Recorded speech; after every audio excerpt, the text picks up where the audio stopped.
Frank Stanisci of CFL Talk. Welcome to the Spanglish World Network on Zingo TV, channel 250. Please remember to download the Zingo TV app at the respective app stores for iOS and Android devices. While you download, make sure you rate and leave a comment. Both apps are absolutely free. Zingo TV is available on Google Chromecast, Amazon Fire, Fire TV sticks, Roku sticks, and also on all smart TVs 2016 forward.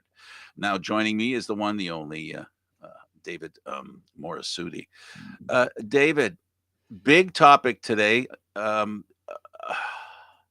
We had fun talking about this before, and now we can talk about it again. Tom Brady has unretired. Frank, I'm going to point to an article that I wrote. How long did the article last? I was actually trying to remember the exact date that I wrote it, but it was funny because Tom Brady retired, and on February 1st, I wrote an article for Sportsnet titled "By the Numbers: How Tom Brady Built His Legacy on Longevity and Consistency." Well, one of those things is true because he's not done yet because the longevity part's going to continue. What about that guy that spent 500 grand on his last touchdown? I, here's the thing. I think mementos like that, if you're the one that caught that football, good on you for basically. I mean, hold on. There's no guarantee Tom Brady will throw another TD pass again. So Right. there is that potential. But if you're the person that caught that football and sold it, not only did you now commit highway robbery by getting the 500,000, but I'm also like, if I caught that ball and if I was a Brady fan, I mean, I'm not a Brady fan, but if I Right. was a Brady fan, I would want to keep that football. That's Regardless, that's like it's still a memento because it's the last touchdown before he retired and unretired. exactly. It is, there's an asterisk on it, right? Which I mean makes it special. Yeah, that's the tough part there because then it's like, if you're the person that owns that football, now do you try to go and you're not getting your money back, and like, what do you like, how do you deal with that now? I don't even know if we've heard of this person of who bought it. Well, if it, I'm going to repeat what I've heard, and that by one person, one comment I heard that I can attach myself to as an agreement. If the guy has 500 grand to spend on a football, I don't think he's gonna. I don't think his life was hinged on that money. It's still, to me, it still has a symbolic thing about it because it's the last touchdown he threw before he thought he was going to retire and then unretire. Like I said, I think it has some. It doesn't have the same special thing going about it that was there before he unretired. Does he go back into retirement in 40 days? Because we know something else that we talked about before he retired. I said this about every, football player, CFL players in particular. We underestimate how much work a player does in preparation to prepare for a season in training camp. Yeah, because it kind of just seems like he had this moment of reflection of whether he wanted to go through it again. And I give him a lot of credit for at first saying, you know what, if I'm not fully into it, and we know Tom Brady is like this, if I'm not fully into it, I'm not going to play. Problem here is that fortunately for Tampa Bay, he made the decision before free agency started, Hmm. that was a big important decision there that he needed to make for them. But um, I'm also thinking about, I'm sure he can get by and make sure that he has enough time to prepare. I don't think he's in that position where, this time off has done anything bad for him. I think He's not he's going out to the gym. He has probably a better gym in his basement than most people have that they go to. oh, of course, he Right. probably has a So better gym than some universities have absolutely. facilities. So I think, look, I I've never been a guy who fawns over superstars. But I have been a guy who can give respect where, it sometimes may seem to be difficult to give. And if there's a superstar out there, a goat out there that makes it hard for me to consider a goat because of things other than what it really matters, Mhm. there's stuff you have to overlook, right? It's like Pete Rose, right? And I'm not comparing him to Pete Rose, but you understand what I'm saying about the greatness of Pete Rose is diminished by, what he did. Should it be? We can all have a debate. So, in the same way, you could debate that. There's people out there who say Pete Rose should be, in the Hall of Fame. I can say that I give. I got to tell you, Tom Brady, when he went to Tampa Bay, um, and decided to go play for them, I I really said to myself, okay, this guy really believes in himself, and it's not like he complained about being in New England Mhm. that much. He left, he went, he won. I don't know how you don't appreciate that. I don't know how you can not say, man, that's one heck of a football player, one heck of a quarterback that leaves his team in the first season he's with the other team. He turns around and wins a Super Bowl, and all the players on that team. You hear how respectful are of him, the kind of leader that he is, and it kind of makes you say to yourself, like the guy or not, you got to respect what he can do and what he is as a quarterback. Yeah, and I was kind of trying to think of who's ever done what Brady did, which was, you know, go on this dynasty of a run with Denver, the Patriots. Denver, Well, and Denver. The yeah, GM of Denver, not Archie Manning, Peyton Manning. Peyton Manning. Well, but Peyton Manning didn't win right away. I think it was the second That's true. season. That's true. I'm You're just right thinking about of that. like right. I mean, but I'll give him this. As soon as Peyton Manning reached the Denver Broncos, it was night and day. Like he was. I mean, no one knew whether he could play again because of the neck injury. And then first season in Denver, they go 13-3. I believe that was the year. Yeah, that was the year that they lost to the Seahawks in the Super Bowl. Following year, they went to the Super Bowl and won the Super Bowl. I'm always trying to remember which. And he might which have a guy under center this year that might be able to do what we're talking about. Are we talking about Russell Wilson? Yeah, Potentially. I mean, he could be the guy that does that too, just like, but the thing is, the difference being, of course, Brady went from a winner to a winner. Seattle right now is in a bit of a yeah, the writing was on the wall for that team for a while. In my opinion, I thought as soon as you hear potentially he's not happy, he's looking to get out. I don't know. I understand you don't want to let Russell Wilson walk out the door, but if his for heart's not nothing. into it, like what are we doing here? You know? Agreed. And as soon as you heard the potential rift in New England between Brady, Belichick, and kind of it didn't seem like it was that bad, but as soon as you started hearing it, things were not exactly as rosy as we were kind of led to believe there.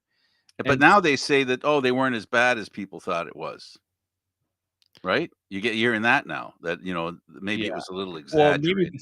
it's funny because a lot of New England fans were wondering, like, why didn't Brady mention them in his, post career post? Well, guess what? It's not a post career anymore. It was sort of like I call it a midlife crisis in a way. And for Tom Brady, could be a midlife crisis because Or it was a calculated move because when he retired, it ended everybody's speculation, yeah, right? All of a sudden, the talk about him retiring's over. There's nothing else to discuss, and he was given 40 days with no pressure, with his family, his wife, his kids. And who doesn't believe that he didn't speak to his wife and his children? Who doesn't believe that his wife and children unanimously said, Dad, I want to go back on a football field. Oh, honey, I love you in those pants. I mean, or he was bothering him so much in retirement that they're like, Tom, do you wanna call and see if you can get your job back? How Like, many retired men heard that story from their wives when they stayed right? home? But someone also Absolutely. mentioned to me, and they brought this story up of, this might have been Brady's way to try to he's always had this idea of playing in San Francisco, and some people thought maybe he was just trying to get himself Yeah. to San Francisco, which I didn't believe that would be a possibility because the Bucks would not want someone in the NFC like San Francisco to get a Tom Brady. And I don't mind what they did. I think they probably just were okay with him just retiring. At least then they know that they didn't let him go to a conference rival and a team that very likely would be a Super Bowl favorite if Tom Brady were to go there. So I can get why they wouldn't want to deal with that right now. And I mean, now Brady is full out. Hi, I'm back, and the Bucks are happy about it because it's one less. That's the biggest thing they don't have to worry about now. Yeah, and they left the porch light out on for him. They said, we're leaving the light on. So we know that they didn't. Tampa hadn't given up on him coming back. They said that from day one. We'll leave the light on for him in case he changes his mind. He did change his mind, and it's going to be. I mean, let's face it, folks. This is a Canadian Football League show. So how do we segue to the Canadian Football League? It's very simple. We need players like that on that, not necessarily on that level or that good, but that within the framework of the Canadian Football League offer motivation to have conversations like we're having about Tom Brady right now, where um, I wish and we should, I guess, Michael Riley retired. Michael Riley can't be compared to Tom Brady, not because of his ability, relatively speaking, in the Canadian Football League, because they're pretty comparative. The difference being that we don't have a Ricky Ray around right now. The closest we have to that is the quarterback that's won the championship 2 years in a row.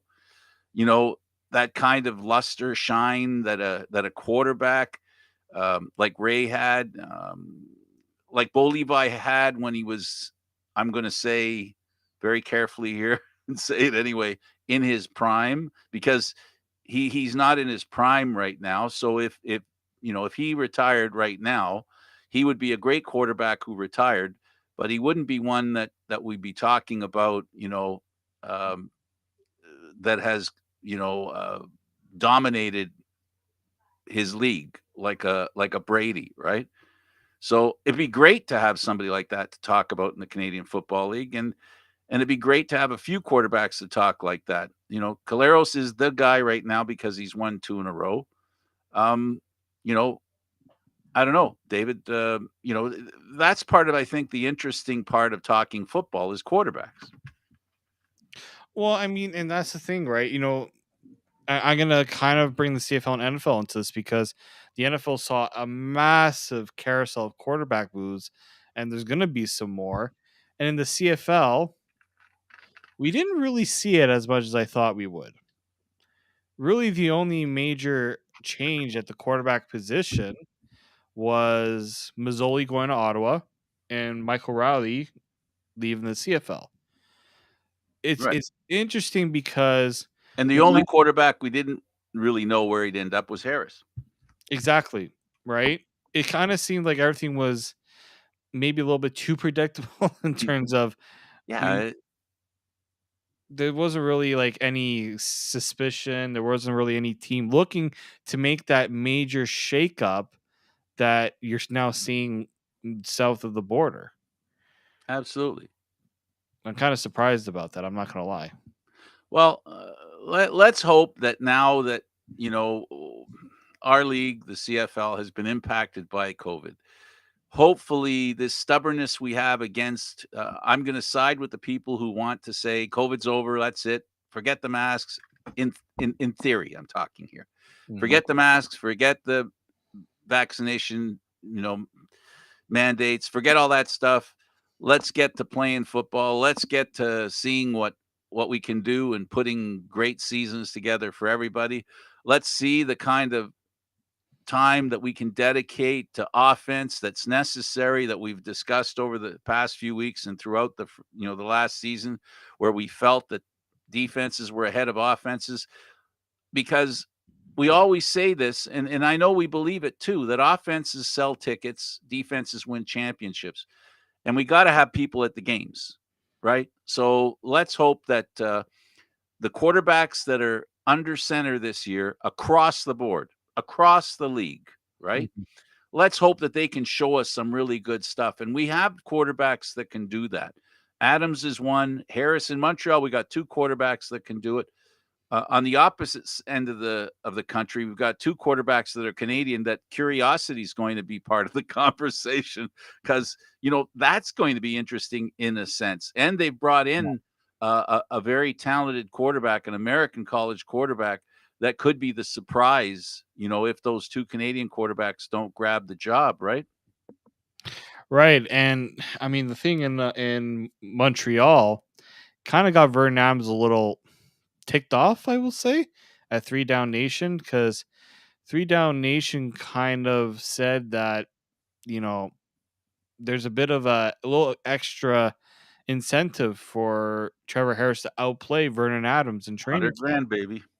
100, like that's significant money. Hmm. Um, and Vernon Adams kind of put a well, he's trying to diffuse a potential storyline there, which I mean, it's good on him for doing that, but it's kind of hard to ignore that as well. I mean, I think when we had Trevor Harris on the show, he said all the right things, but what he believes and then what the organization believes and what they've told him could be two different things. Well, I got to say this though, David, and that's the news. The recent news with that quarterbacking situation is that the gauntlet has been thrown.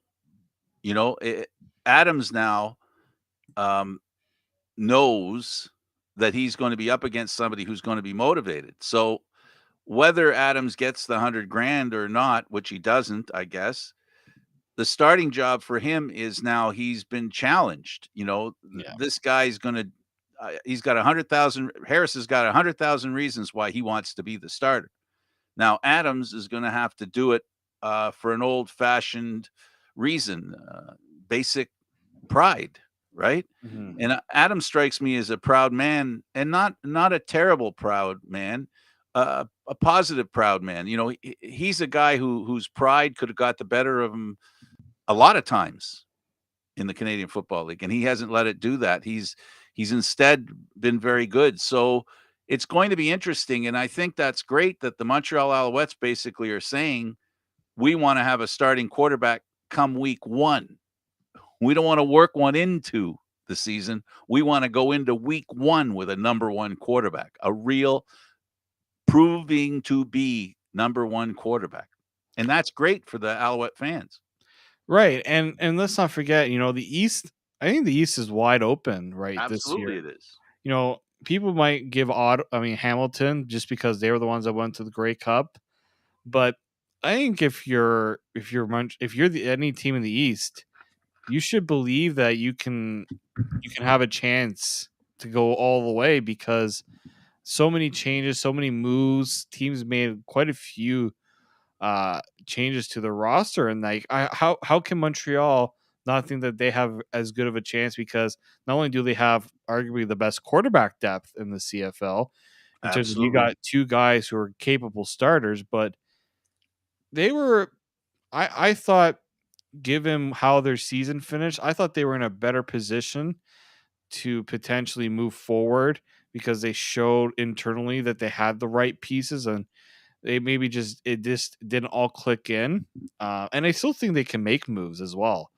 And I think maybe that's something that they're taking more of the patient approach now that teams are releasing players and players are potentially on the move. They're kind of sitting back and gonna scoop up what they can and really take a run at it. because you don't bring in a Trevor Harris and a Vernon Adams if you don't think you got the best chance to win this year.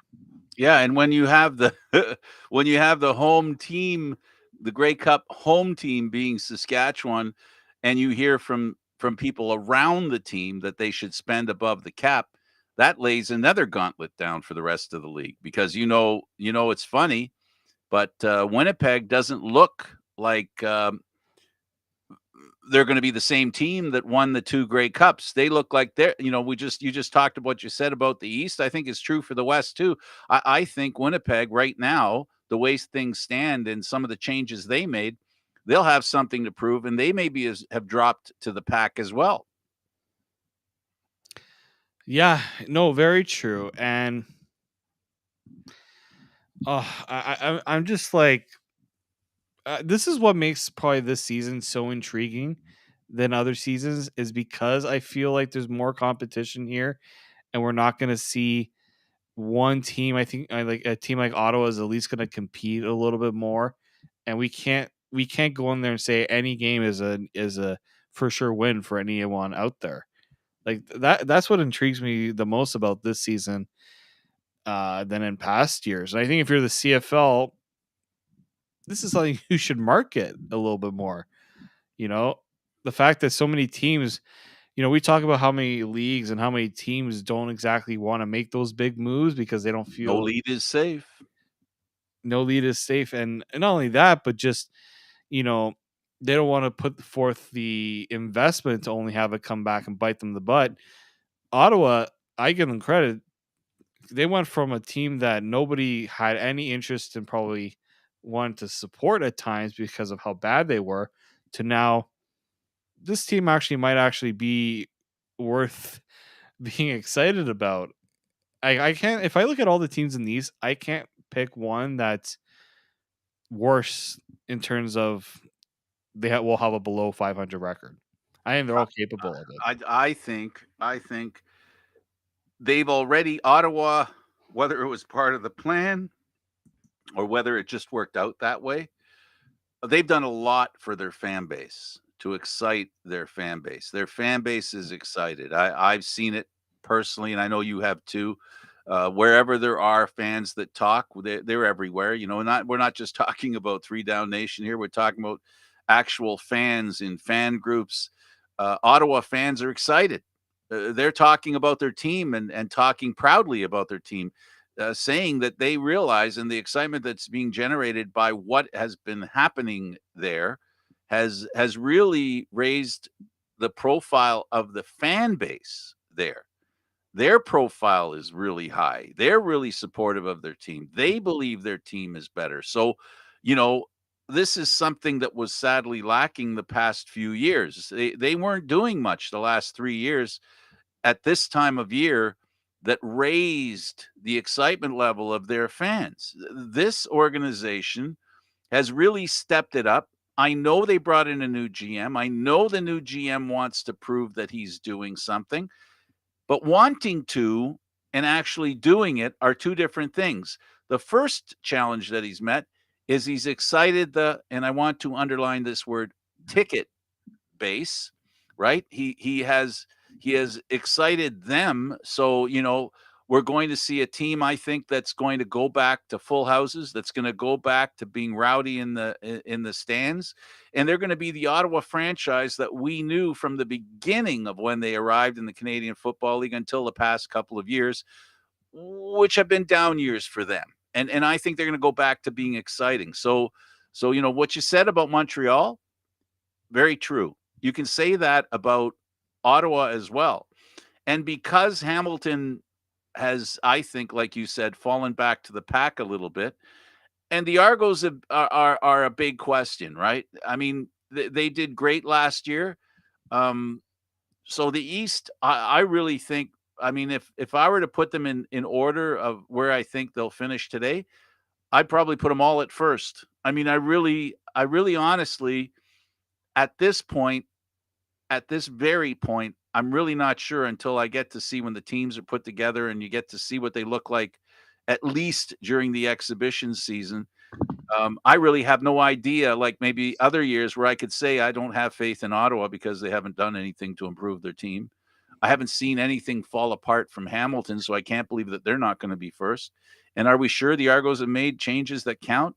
Is Montreal's improvement going to go another level?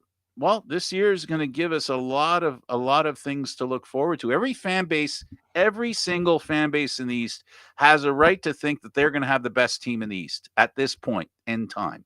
And I know before season starts, it's the most hopeful time of Dun, fans, dun, right? dun, But I think it's dun, based on. dun, dun, dun, dun, dun. Sorry, I had to get there because you put that in my head.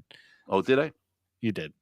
Little Christmas tune. But I no, I think maybe the West teams in the West may not feel as as strongly in terms of some As a group, as a group yeah, as a group. You mean because and of their own teams in some cases. Like, do you think Edmonton feels good about their chances this year? absolutely. Interesting. I think Edmonton feels good about their chances just because of their new GM, Ah, okay. coach. I think they're fired up because of them. I think Saskatchewan is fired up because they've made a couple of interesting signings, and more importantly, they're a year older. They're a year further down the road with experience, and they've had, generally speaking, pretty much the same group. And you and I both know how important that is. Winnipeg's two-time Grey Cup champs. I mean, and Calgary, how do you count Calgary out? And the reason why you can say across the board that the West might not be as tight as the East is because they have a fifth team, and that fifth team is the BC Lions, who, as much as we're proud Canadians, David, if they're relying on two unproven Canadian quarterbacks, Mhm. you have to wonder about their chances. That's not to suggest that they can't be. I'm just saying that we haven't seen it yet. No. That's the I they're the team I want to see them succeed, but it's going to be very hard to believe that they can. Just because they haven't really put forth a roster of proven talent. But maybe this is a new strategy because how many times we kind of talk about teams recycling and doing the same thing, hoping for a different result. Now BC's taking the different approach and hoping for a different result. It's still going to be tough, though. I think. If the thing I like about BC, because being liking to be a little positive, is that if you're BC, what you're hoping off the hop is that you have the defense that you can have. If they have the defense that you and I both know that they can be, then they've just got basically it's ball control. It's quarterback management. That's what it ends up becoming. And two young guys like that. And let's be clear about something. Those two quarterbacks you might consider Canadian. Absolutely, they're Canadian. But physically speaking, they are not your typical Canadian quarterback. No, no, I agree with that. And you know, you have to also say yes, they have a Canadian passport, but their journey isn't necessarily Canadian, right? Like Rourke, Nathan Rourke, he played in Ohio. He played NCAA football. He didn't go through the youth sports like Michael O'Connor did. So I can see where you know what this isn't necessarily going full out Canadian in terms of that in Just that so regard. happens he has a passport that's Canadian, Yeah, not where he came from, not where he learned to play no. quarterback. His Even Michael football O'Connor background is US college. even Michael O'Connor did not Same start. thing. He went to the States and then came back when he kind of wasn't getting the opportunity he thought he would deserved, and then he came back. And he played for a university that played against US colleges. Right. And one of the So, best exactly. So it's something I mean, it's still a great if it works out, it'll be a great thing to have to market your league having a quarterback that's Canadian and it kind of and if they gets can count 'em rid in they of can that. count 'em in the ratio. That's also true. If they do that, and if I were BC, I'd be fighting it for that one hard. Hard. Yeah. No, and that was something that a lot of teams there was no incentive to put the Canadian quarterback in because it wasn't a ratio thing.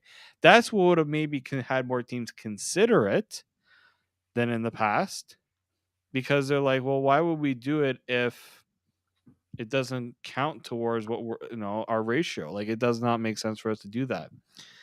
Um, so I'm curious of how this will all kind of work out in terms of BC and also for the CFL. If I'm interested. I'm excited about it. I can't wait to see because it's high risk, high reward on their part. Imagine if BC could be fighting for first place in the Western Division with 2 Canadian quarterbacks. Just Mhm. imagine that for a second. That'd be news. Yeah. Yeah, no, I think this is also an opportunity for the CFL to kind of really market something unique for the sport and for the league, but also maybe to get others in the lower, you're talking about the pipeline and want to have a good pipeline of Canadian talent. Well, if you tell a Canadian quarterback in university that he has a chance to play in the CFL, because look, we have one right here, we have Mhm. a couple right here, it helps a little bit more, I think. And it is the Canadian Football League. Right. Okay, well, we've talked about all the teams generally speaking, Mhm. how they'll do. We've talked about the quarterbacks. A kicker, a pretty good kicker, left Winnipeg. One that was a big part of them winning the Grey Cup, Sergio Castillo, goes to Edmonton. We just talked about Edmonton and is there faith in Edmonton? There's a lot of word about out there about who's under the cap, who's over the cap. Who cares where they are at the cap? We know with the general manager that's in Edmonton, the cap is only a suggestion. So, that we'll start with them. There hasn't been much talk, but there is some word that maybe Edmonton's pretty close to bursting at the seams. A lot. You mentioned off air that Three Down Nation has mentioned that they think the Argos are already $100,000 over the cap. How important do you think this being a year after maybe some tough times financially? Um, does the CFL ratchet up not going over the cap, or do they, for the sake of competition, just say, okay, they'll just sort of, I don't know. Do you think it's going to be treated like a hard cap because of economics, or will it be loosened and not as hard because they want the teams to be as competitive as they can be? Right. So funny enough, Three Down Nation just updated that ranking with Campbell being released. So the Argos fall to second with the Blue Bombers going ahead. Because I think Jamal Campbell is set to make about Yeah, 200,000, 200 grand. 200 grand, and he was also going to be due a $7,500 bonus. That if the Argos didn't get rid of him before then, that $7,500 bonus would have counted on the Argos cap. It's the Right. bonuses. We've kind of talked about this before, but that's where it's all money game, right? Yep. Winnipeg has the cost right now of them you know, maintaining their spot also means that they have to let go of some guys, but also give guys maybe a little bit more than they had in the past. Just it's kind of how the economics work. Um, It's the same thing we've always said that, when you're paying a guy, for example, here, Jamal Campbell, 200 grand, you've got a couple of guys, a rookie, and a couple of guys waiting in the wings that'll earn a lot less. And the question is, if Jamal Campbell's 100% of the person you want, what percentage are you willing to take a risk on? 80, 75% of what he is, for the sake of having the money to put somewhere else where you can improve, enhance another position. That's the unfortunate truth of the Canadian Football League. The money you don't spend here, you can spend elsewhere. The money you spend here, you can't spend elsewhere. Andrew Harris would be, I believe, in Winnipeg if money wasn't an issue. yeah, no, and the Argos gave him a sizable deal to go to Toronto. Like he wasn't coming to Toronto and taking significant pay cut because why would he? He's not exactly He's the best Canadian running back in the league for a reason, right? And he's a game changer because of, the ratio and his ability. So, yeah, I mean, Winnipeg To had have to the make impact on an offense that he yeah, can. and Winnipeg had to make some tough decisions. Um, you know, I think also in the Argos case too, um, because you have an Andrew Harris, because you have some decent Canadian receivers, you can start an American on the offense, and that just was not they weren't able to come to an agreement on that. And and you mentioned I think the Argos do have some decent depth behind them. I think like a guy like Isaiah Cage, he missed time with injury, but I think he might be one of the Argos better linemen. They're gonna move some pieces around. I think Shane Richards, their first round He's really overall good. pick from a few years ago, showed because when Jamal Campbell was out, it was Shane Richards that took his spot. That he can, and they gave him a shiny new deal. Mhm. Not a massive deal, but a nice, a little bit of a pay raise. So maybe they think that they have more faith in what he can do. And Jamal Campbell also missed time with injury. He's not young, he's not old. So it was it's a tough one because also Jamal It's Campbell really tough. was such a he was, we talk about recognizable names with the team. And the Maybe community. In the fans who are community not following especially. those who follow closely know the impact he had both on and off the field in the community. A Toronto kid, this is somebody who wanted to make a difference both on and off the field with this team. He won a Grey Cup with them in 2017, so at least he can hang his hat on that. Um, but yeah, that's the tough part, right? It's a business with there's people involved in this business, and I'm seeing a lot of Argos fans showing a little bit of this, not being too thrilled to see a guy like that go when It's happened before, it'll happen again. it's a similar to the Chris Van Zyl, I think, situation. Yeah, I know, my friends I have a couple of friends, really hardcore. I have a few right now. A couple of them messaged me, kind of saying their hopes and prayers that they don't see him in black and gold. I have a For Jamal Campbell, feeling. that is. They like to stay close if they can. Back in the day, a few years ago, they would go to Ottawa. Maybe that's where he ends up, which is like the other black and gold.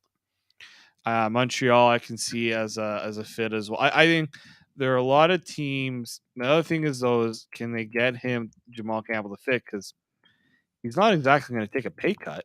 I don't think. Well, no, I mean, if he would have, right?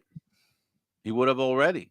This is a kid who played football, part of the, reach out program that the Argos have. Teams that they've supported. He's a he's basically one of the fruits of what the Argos do in the community. So it really hurts that he's leaving. Very big in the community, a great young man.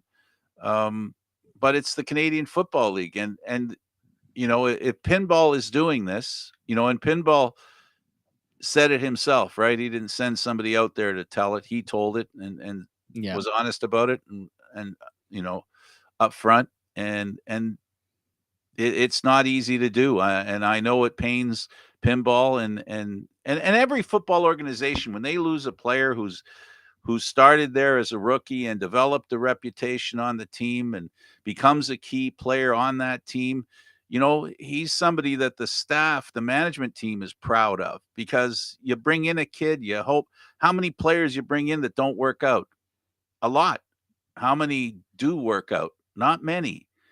Um, so it hurts everybody because it is like a family and they go to war together and mind you though I don't know if saying that anymore is relevant. You play your heart out with somebody and that's the way it goes. It's just too bad that he has to go.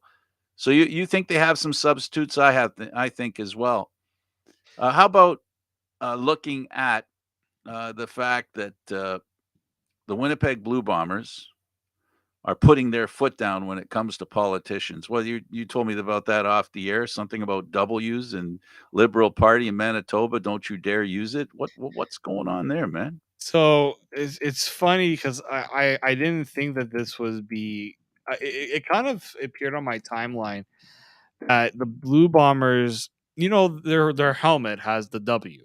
Right, They moved on from the Blue Bombers logo where they of old, and they just have the W on their helmet. right, Well, apparently the Manitoba Liberal Party was they were apparently using some merchandise, and you look at the logo, um, and it kind of looks a little similar.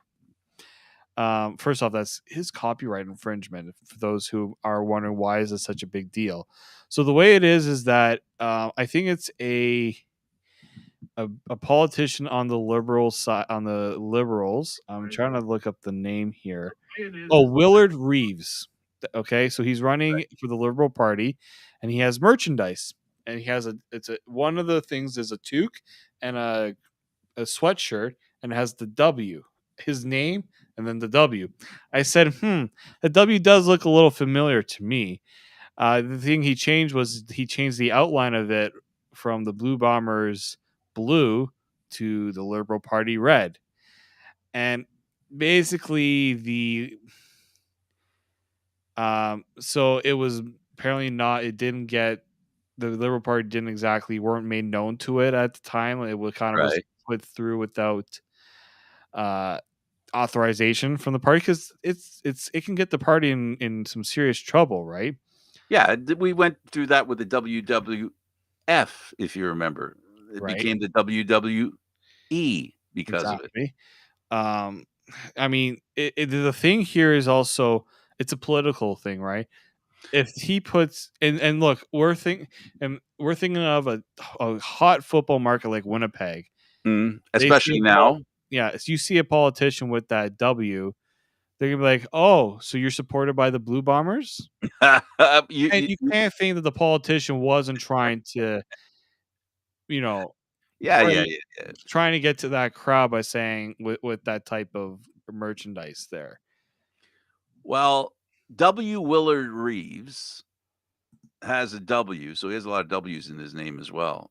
He's running against as a liberal against a progressive conservative candidate. I don't know if you're aware, David, but he's an ex-bomber as well, Obi Khan.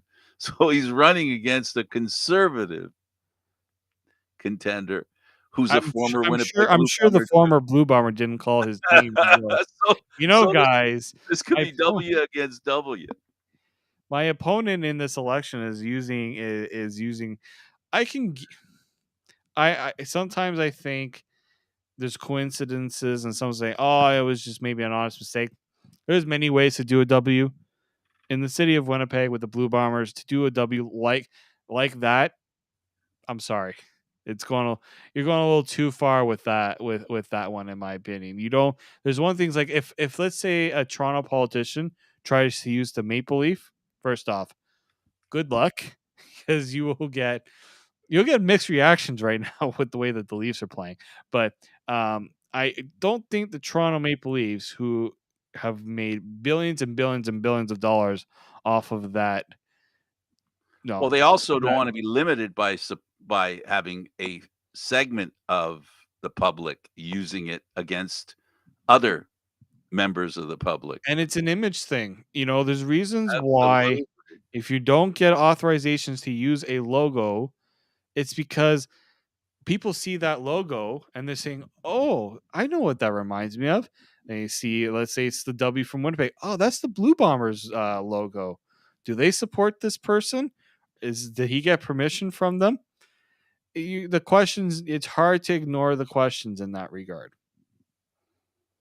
Absolutely. As far as logos go, they are representative, right? So nobody wants to be misrepresented. And again, I repeat, the Winnipeg Blue Bombers don't want to appear like they are supporters of any political party because they're not in politics. So they have, it's not in this case, it's not about I don't think it's about money. I think it's about drawing a line that says we're not involved in politics. The only politics we're involved in is the cap and how we're going to beat the rest of the teams in other cities Yeah. across the country. They don't care about that stuff. So yeah, um, yeah.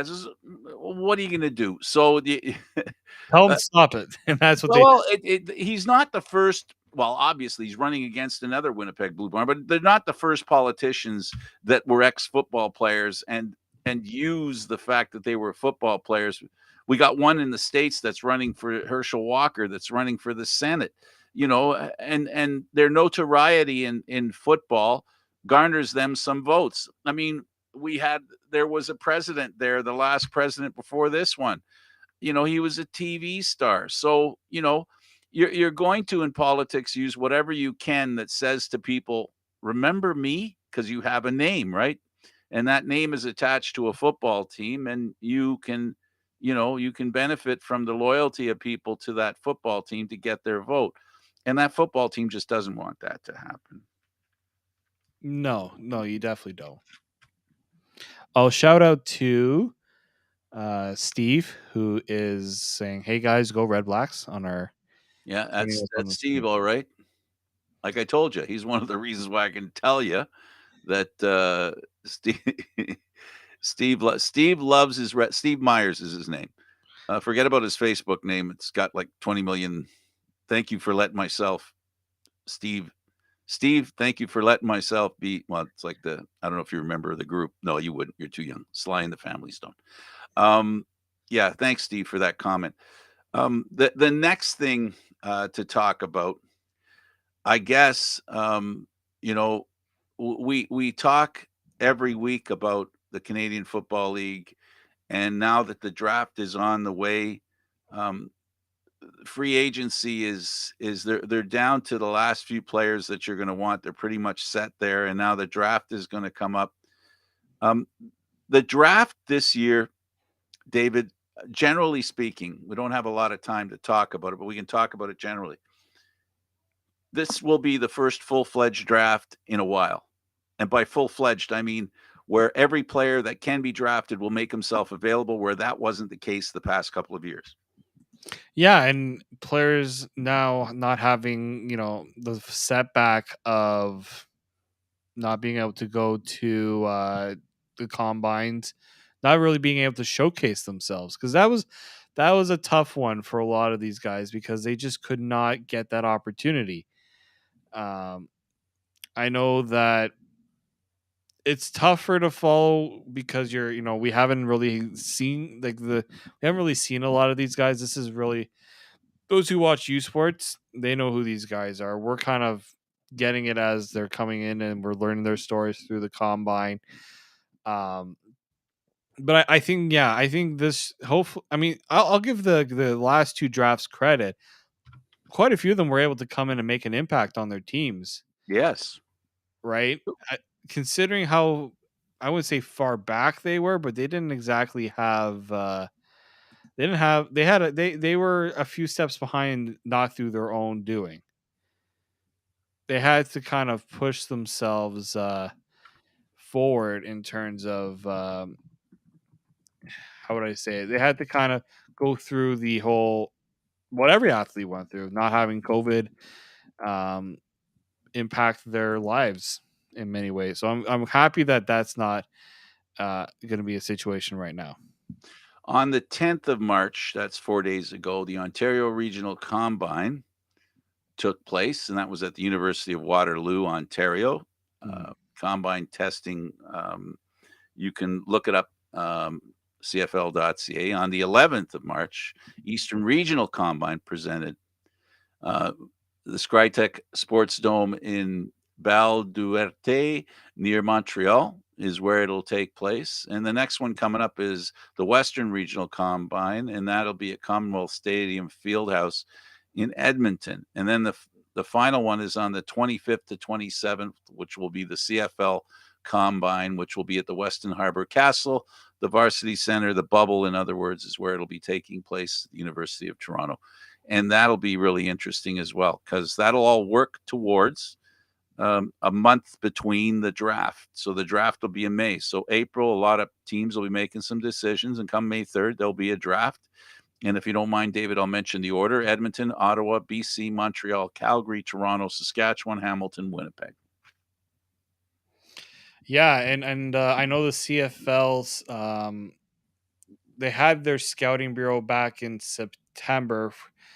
You're looking at the list there. Quite a few names on players from down south, Absolutely, every year. right? Very curious to see how many of those get drafted because there's always that how many of them will get drafted in the NFL, how many are going to try that shot for the NFL. It's always something that they have to always have to think about um, with the draft. I mean, the highest rated quarterback is Trey Ford out of Waterloo. Uh, I'd be very interested. He's a name I'm looking at the most if we're looking at because he's the only quarterback that's really gotten a lot of recognition right now, and Waterloo was a pretty good team from what I remember this year, and he's also an Ontario kid. So there's always a little bit of an Ontario bias here on the on the show. Partially my fault. Are you saying the rest is mine? I mean, we're partners in this. We're not exactly. All right. What? Well, let's give credit to where credit's due, and we'll mention that there were 6 players that are moving on to the national combine because of that combine. Chris Gouliot of University of Ottawa, a defensive back, a defensive lineman, Frederick Everard of the University of Ottawa, Vincent Forbes Monblot, a wide receiver, Laval University, running back Ryth Jean Giraud, University of Montreal, and defensive back Idriss Jean Alphonse of Laval University, and finally offensive lineman Zach Pelahos, University of Ottawa. So all these players, they stood out at their Eastern Combine, and now they find themselves with an opportunity to impress the National Combine. And this goes on throughout. So for those of you that are big Canadian Football League fans, follow CFL.ca. They do a bang up job of keeping track of these players, showing you what goes on. If you can't be there at the Harbor Weston, you'll be able to see a lot of the stuff that you decide what you like to impress yourself with, whichever position you're looking at, and the individuals that are trying out at each of those positions. It's an amazing thing, and I was there in person a few years ago when you could be, and it's amazing to watch these athletes, these young athletes, and then you fast forward to the regular season when you meet them and you're interviewing them, or watching them play. It's amazing how ready they are to Yeah. be in the Canadian Football League. I got to tell you, very amazed. Admittedly, not all of them, but quite a few. They get drafted and they're in the lineup next thing you know, and they kind of have to be, because they get paid good money when they're drafted in the Canadian Football League. Those Canadians get their first contracts, for some, the best contract they're going to get.